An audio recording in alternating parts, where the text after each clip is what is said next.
সুপ্রিয় শিক্ষার্থী, সবাইকে আন্তরিক শুভেচ্ছা এবং অভিনন্দন জানিয়ে আজকে শুরু করছি অনলাইন অর্থনীতি ক্লাস। আশা করি তোমরা সবাই ভালো আছো। সুপ্রিয় শিক্ষার্থী, আজকে আমরা যেটা পড়ব অর্থনীতি প্রথম পত্র বইয়ের মিশ্র অর্থব্যবস্থা। আমরা অর্থনীতি প্রথম পত্র বইয়ের প্রথম অধ্যায়ে বিভিন্ন ধরনের অর্থব্যবস্থা সম্পর্কে শিখেছি। আমরা দেখেছি অর্থব্যবস্থার 4 প্রকার: ধনতান্ত্রিক বা পুঁজিবাদী অর্থব্যবস্থা, সমাজতান্ত্রিক বা মিশ্র অর্থব্যবস্থা, সমাজতান্ত্রিক অর্থব্যবস্থা, মিশ্র অর্থব্যবস্থা এবং ইসলামী অর্থব্যবস্থা। আমরা 4 ধরনের অর্থব্যবস্থা পড়েছি। ইতিমধ্যে আমরা ধনতান্ত্রিক বা পুঁজিবাদী অর্থব্যবস্থার সংজ্ঞা এবং বৈশিষ্ট্য পড়েছি। আমরা সমাজতান্ত্রিক অর্থব্যবস্থার সংজ্ঞা এবং বৈশিষ্ট্য পড়েছি। আজকে আমরা 3 নম্বর মিশ্র অর্থব্যবস্থার সংজ্ঞা ও বৈশিষ্ট্য পড়ব এবং একই সাথে ইসলামী অর্থব্যবস্থাও আজকে শেষ করব।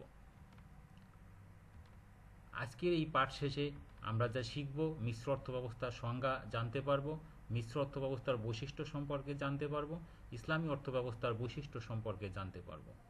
আমরা শুরু করছি মিশ্র অর্থব্যবস্থার সংজ্ঞা দিয়ে। মিশ্র মানে মিক্সড, দুইটা জিনিসের মিশ্রণ। আমরা এর আগে পড়েছি ধনতান্ত্রিক বা পুঁজিবাদী অর্থব্যবস্থা, আর আমরা তারপরে পড়েছি সমাজতান্ত্রিক অর্থব্যবস্থা বা নির্দেশমূলক অর্থব্যবস্থা। এই ধনতান্ত্রিক এবং সমাজতান্ত্রিক এই দুইটা অর্থব্যবস্থার সংমিশ্রিত রূপই মিশ্র অর্থব্যবস্থা। আমরা যদি সংজ্ঞা আকারে বলতে যাই মিশ্র অর্থব্যবস্থা কি, তাহলে আমরা এভাবে বলতে পারি: যে অর্থব্যবস্থায় ধনতন্ত্র ও সমাজতন্ত্রের গুণগুলো, অর্থাৎ ভালো গুণগুলো গ্রহণ করা হয় এবং দোষগুলো পরিহার করা হয়, তাকে মিশ্র অর্থব্যবস্থা বা মিক্সড ইকোনমি বলা হয়। অর্থাৎ মিশ্র অর্থব্যবস্থায় ধনতন্ত্র ও সমাজতন্ত্র উভয়ের যে ভালো দিক সেইগুলোকে নেওয়া হয়, আর যেগুলো উভয়ের খারাপ দিক সেইগুলোকে বাদ দেওয়া হয়। এটাই মিশ্র অর্থব্যবস্থা বা মিক্সড ইকোনমি। একটা কথা মনে রাখতে হবে, বর্তমানে বিশুদ্ধ ধনতন্ত্র বা বিশুদ্ধ সমাজতন্ত্র পৃথিবীর কোথাও নাই। কোনো দেশে ধনতন্ত্রের প্রাধান্য বেশি, আবার কোনো দেশে সমাজতন্ত্রের প্রাধান্য বেশি। এছাড়া প্রায় সকল দেশেই মিশ্র অর্থব্যবস্থা বিরাজ করে। অর্থাৎ শুধু ধনতন্ত্র, সমস্ত সম্পদে ব্যক্তিগত মালিকানা, সমস্ত একেবারে স্বয়ংক্রিয় দাম ব্যবস্থা, মুনাফার ক্ষেত্রে একেবারে কোনো বাধা নাই, এরকম অর্থব্যবস্থা আমাদের পৃথিবীতে খুবই বিরল। আবার একইভাবে সমাজতন্ত্র এটাও সব জায়গা বিরাজ করে না। সমাজতন্ত্র তো এমনিতেই কমে যাচ্ছে। সুতরাং আমরা বলতে পারি যে বিশুদ্ধ ধনতন্ত্র বা শুধু ধনতন্ত্র এবং শুধু সমাজতন্ত্র পৃথিবীর কোথাও নাই। আছে শুধুমাত্র এদের সম্মিলিত একটা রূপ। কোনো কোনো জায়গায় হয়তো ধনতন্ত্রের প্রভাব বেশি, কোনো কোনো জায়গায় সমাজতন্ত্রের প্রভাব বেশি। আর বিশ্বের অধিকাংশ দেশেই মিশ্র অর্থব্যবস্থা বিরাজ করে। বাংলাদেশেও মিশ্র অর্থব্যবস্থার প্রকৃষ্ট উদাহরণ। বাংলাদেশ, ভারত সহ ম্যাক্সিমাম দেশই মিশ্র অর্থব্যবস্থা। এবার আসি মিশ্র অর্থব্যবস্থার বৈশিষ্ট্য। আমরা যদি মিশ্র অর্থব্যবস্থার বৈশিষ্ট্য আলোচনা করতে যাই, এই জায়গায় পাশাপাশি দুইটা ছবি দেখা যাচ্ছে, একটা খুলনা মেডিকেল কলেজ হাসপাতাল আর একটা নর্দার্ন ইন্টারন্যাশনাল মেডিকেল কলেজ হাসপাতাল, অর্থাৎ একটা বেসরকারি মেডিকেল কলেজ। অর্থাৎ মিশ্র অর্থব্যবস্থার অন্যতম একটা বৈশিষ্ট্য হচ্ছে এটা একটা সরকারি প্রতিষ্ঠান, এটা একটা পুরাপুরি বেসরকারি প্রতিষ্ঠান। একটা খুলনা মেডিকেল কলেজ সরকারি, আবার একটা বেসরকারি মেডিকেল কলেজও আছে। অর্থাৎ আমরা দেখি মিশ্র অর্থব্যবস্থায় সরকারি এবং বেসরকারি খাত সহাবস্থান করে, পাশাপাশি অবস্থান করে। মিশ্র অর্থব্যবস্থায় সম্পদের মালিকানা, উৎপাদন, ব্যবসা, বাণিজ্য সহ প্রত্যেক ক্ষেত্রে সরকারি ও বেসরকারি খাতের উপস্থিতি থাকে। সরকারি স্কুল থাকে, বেসরকারি স্কুল থাকে। সরকারি হাসপাতাল থাকে, বেসরকারি ক্লিনিকও থাকে।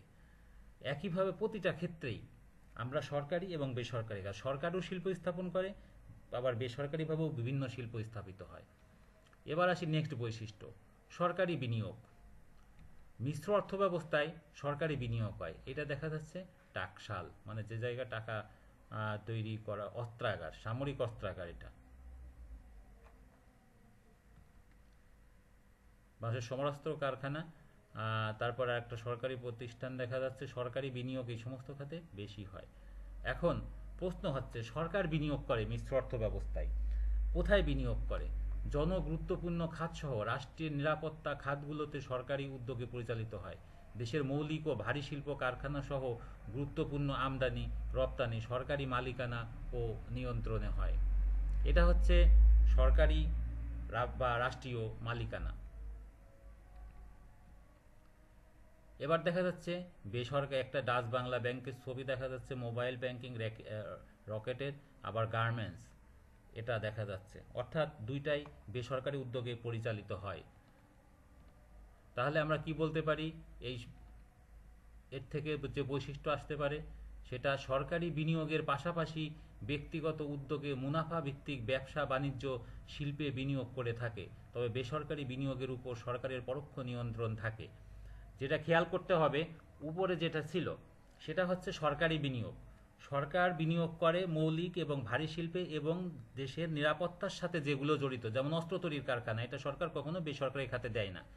আর যে সমস্ত খাতগুলো একটু মুনাফা ভিত্তিক, যেমনটা এই যে গার্মেন্ট শিল্প আমরা দেখলাম, এই সমস্ত শিল্পে সরকারি বিনিয়োগের চেয়ে বেসরকারি বিনিয়োগ বেশি উৎসাহিত হয় এবং তারা বিনিয়োগ করে, অর্থাৎ সরকারি বিনিয়োগও থাকে এবং বেসরকারি বিনিয়োগও থাকে। সম্পদের মালিকানা, এই জায়গায় দুইটা জিনিস দেখা যাচ্ছে।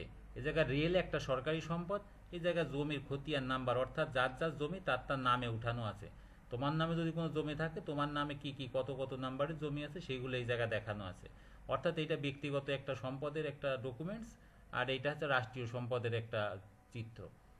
অর্থাৎ সম্পদের মালিকানা মিশ্র অর্থ ব্যবস্থায় দুইভাবেই থাকে, সরকারেরও থাকে, জনগণেরও থাকে ব্যক্তিগতভাবে। মিশ্র অর্থ ব্যবস্থায় সম্পদের রাষ্ট্রীয় মালিকানার পাশাপাশি ব্যক্তিগত মালিকানা স্বীকৃত হয়। ব্যক্তি স্বাধীনতা, মিশ্র অর্থ ব্যবস্থায় পেশা এবং চিন্তার স্বাধীনতা স্বীকৃত হয়। স্বয়ংক্রিয় দাম ব্যবস্থা, মিশ্র অর্থ ব্যবস্থায় বাজারে চাহিদা ও যোগানের ঘাত প্রতিঘাত দ্বারা দাম নির্ধারিত হয়। আমাদের দেশের মতো অন্য কোনো কর্তৃপক্ষ দাম নির্ধারণ করে দেয় না, এটা ঠিক। তবে এই দাম নির্ধারণ প্রক্রিয়ায় যে স্বয়ংক্রিয় দাম ব্যবস্থা, এক্ষেত্রে রাষ্ট্র প্রয়োজনে কখনো কখনো দাম নিয়ন্ত্রণের চেষ্টা করে। চাহিদা যোগানের দ্বারা বা ক্রেতা বিক্রেতার দর কষাকষির মাধ্যমে স্বয়ংক্রিয়ভাবেই দাম নির্ধারিত হয়, তবে সরকার কখনো কখনো দাম বেঁধেও দেয়। যেমন রোজার সময় ছোলা, চিনি, তেল, এই তিনটা জিনিসের দাম অনেক সময় বেঁধে দেওয়া হয়। এটা দাম বেঁধে দেয়, এটা আসলে সমাজতন্ত্রের বৈশিষ্ট্য। আবার স্বয়ংক্রিয়ভাবে দাম বেচা কেনা হয়, এটা পুঁজিবাদ বা ধনতন্ত্রের বৈশিষ্ট্য। অর্থাৎ মিশ্র অর্থ ব্যবস্থাতে দুটো অর্থ ব্যবস্থার বৈশিষ্ট্যই থাকে। ভোক্তার সার্বভৌমত্ব, মিশ্র অর্থ ব্যবস্থায় পুঁজিবাদের মতো ভোক্তার সার্বভৌমত্ব দেওয়া হয়, তবে কখনো কখনো সরকার ভোগকে নিয়ন্ত্রণ করার চেষ্টা করে।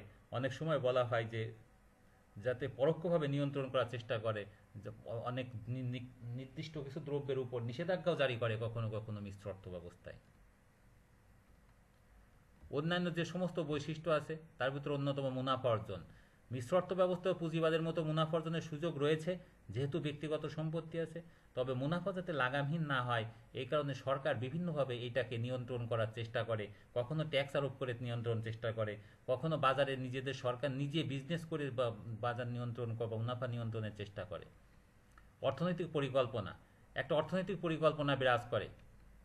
মুদ্রাস্ফীতির উপস্থিতি থাকে, যেহেতু ব্যক্তিগত সম্পত্তি মুনাফা থাকে এই কারণে মুদ্রাস্ফীতির উপস্থিতিও থাকে। শ্রমিকদের স্বার্থ সংরক্ষিত হয়। বন্টন ব্যবস্থা, শ্রমিকদের কাজ অনুযায়ী তারা যে যার যোগ্যতা অনুযায়ী কাজ করে এবং একটা পর্যায়ে শ্রমের মজুরি স্বাধীনতা এবং শ্রমের যে শ্রমিক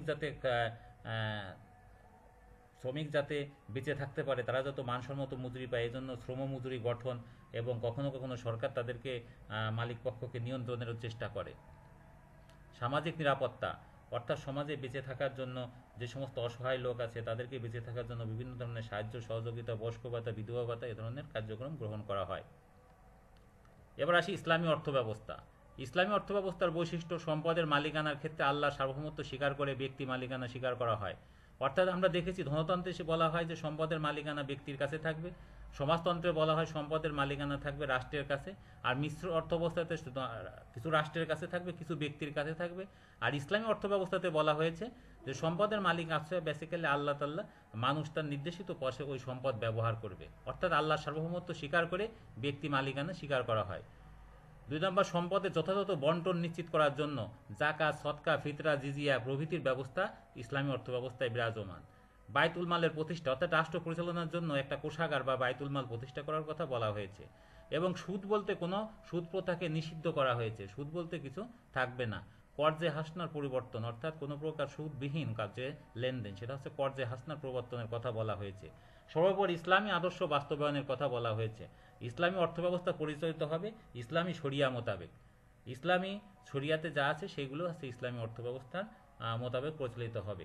ইসলামী ব্যবস্থার মূলত উৎস হচ্ছে চারটা: পবিত্র আল কোরআন, আল হাদিস, ইজমা, কিয়াস। এই চারটা সাধারণত ইসলামী অর্থব্যবস্থার উৎস হিসেবে কাজ করে। এবার আসি মূল্যায়ন। মিশ্র অর্থব্যবস্থা কি? যে অর্থব্যবস্থায় ধনতন্ত্র এবং সমাজতন্ত্রের গুণগুলো গ্রহণ করা হয় এবং দোষগুলো পরিহার করা হয় সেটাই মিশ্র অর্থব্যবস্থা। স্বয়ংক্রিয় দাম ব্যবস্থা কি? ক্রেতা ও বিক্রেতার দর কষাকষির মাধ্যমে যে দাম নির্ধারিত হয় সেটাই স্বয়ংক্রিয় দাম ব্যবস্থা। মিশ্র অর্থব্যবস্থার কয়েকটি উদাহরণ দাও। বিশ্বের অধিকাংশ দেশই মিশ্র অর্থব্যবস্থা, বাংলাদেশ, ভারত, পাকিস্তান সহ অধিকাংশ দেশই মিশ্র অর্থব্যবস্থার দেশ। মিশ্র অর্থব্যবস্থায় মুদ্রাস্ফীতি কেন হয়? মিশ্র অর্থব্যবস্থায় যেহেতু ব্যক্তিগত মুনাফার সুযোগ আছে, এ কারণে মিশ্র অর্থব্যবস্থার মুদ্রাস্ফীতি দেখা দিতে পারে। তোমরা বাড়ির কাজ হিসেবে যেটা করতে হবে, তোমাদেরকে মিশ্র অর্থব্যবস্থাকে উত্তম অর্থব্যবস্থা বলা যায় কিনা যুক্তি সহ লেখো। তুমি যদি মিশ্র অর্থব্যবস্থাকে বলো এটা ভালো, তাহলে তোমার যুক্তি দেখাতে হবে।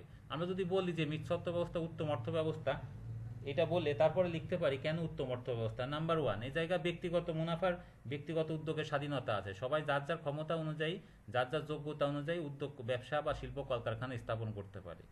যেগুলো মানুষের জন্য, রাষ্ট্রের জন্য জরুরি, সেই সমস্ত ক্ষেত্রে সরকার এগিয়ে আসার সুযোগ আছে, যেটা সমাজতন্ত্রে নাই, যেটা পুঁজিবাদী অর্থব্যবস্থা অর্থব্যবস্থাতে নাই। পুঁজিবাদী অর্থব্যবস্থা সবই ব্যক্তি করবে, কিন্তু যেগুলো তাহলে মুনাফা কম সেইগুলোতে কিন্তু বিনিয়োগ হবে না, এটা জনগণ ক্ষতিগ্রস্ত হবে।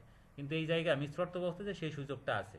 ব্যক্তিগত মুনাফার উপস্থিতি আছে, ব্যক্তিগত উদ্যোগের স্বাধীনতা আছে, আবার যাতে কেউ ক্ষতিগ্রস্ত না হয় গরিব মানুষ, সে কারণে সরকারের বিভিন্ন উদ্যোগ গ্রহণের সুযোগ আছে। এই সমস্ত কারণে আমরা মিশ্র অর্থব্যবস্থাকে উত্তম অর্থব্যবস্থা বলতে পারি। সবাইকে ধন্যবাদ জানিয়ে আজকের ক্লাস শেষ করছি। সবাই ভালো থাকো এবং নিয়মিত পড়ালেখা করো, এই আশাবাদ ব্যক্ত করছি।